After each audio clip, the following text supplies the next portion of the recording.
давайте проведем. И последний вот вопрос еще задать, он не столько даже отношение к нашему марафону, ты уже все по этому поводу сказал, имеет, вот я в последнее время думаю, то ли я нахожусь в детском театре, то ли где-то, значит, нам вот подряд просто выборы в октябре мы хотим провести на территории Донбасса по украинским законам и даже желательно в Крыму, сказал президент. Но про Крым мы оставим, это совсем уже не смешно, да? Но вот в октябре на всей территории Украины, значит, включая оккупированный Донбасс, по украинским законам, да, мы планируем получить контроль над границей. Что мы еще там планируем? Ну, прекратить войну слишком общее, да? Вот я вдруг понимаю, а кто вам сказал, где у вас есть какие-то доказательства того, что оккупант, который полностью контролирует эту территорию, вам позволит там хотя бы прикурить сигарету от зажигалки?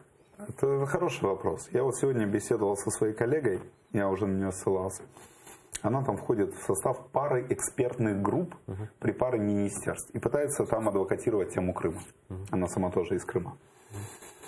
И она говорит, ты знаешь, я когда раньше была вне государственной службы и занималась там правозащитой там, и так далее, я все время думал, господи, ну какие остолопы, ну это же так просто, прийти, вот просто издайте указ и все же заработает. Сейчас пришла, посмотрела, как государственный этот левиафан неповоротливый работает от пинка и пара.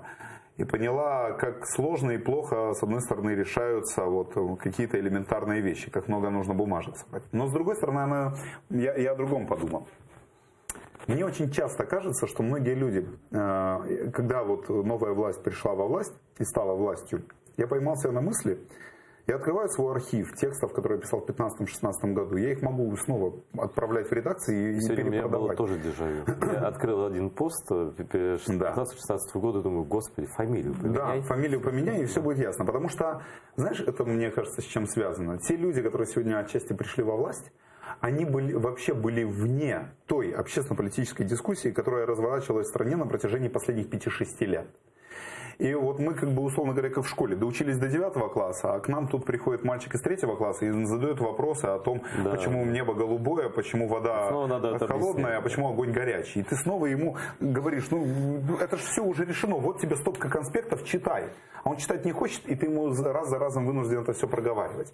Поэтому я думаю, что с одной стороны, это вот называется то, что принято называть иллюзией новичка, когда тебе кажется, ну проблемы не решаются, я сейчас приду, шашку достану, 2 бумаги подпишу и все заработает. Нет, это так не работает. А с другой стороны, это история про то, что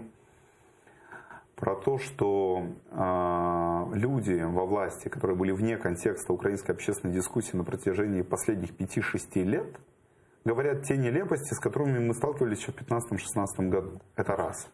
И во-вторых, у них в окружении очень часто нет людей, которые бы могли им сказать, ребят, вот этого не говорите, потому что сейчас вам прилетит ответка от украинского гражданского общества. Или вот этого не делайте, потому что этим самым вы выстрелите себе в ногу. Или поймите, что АТР это не одно и то же, что там 15 украинских новостных каналов. Он как бы наряду с 2 другими медиа стоит особняком. И внимание к нему в этом смысле должно быть на уровне не только соблюдения буквы закона, но в том числе и на уровне политических решений. Потому что это в том числе еще история про очень большие политические сигналы, которые Киев способен или не способен посылать Крыму.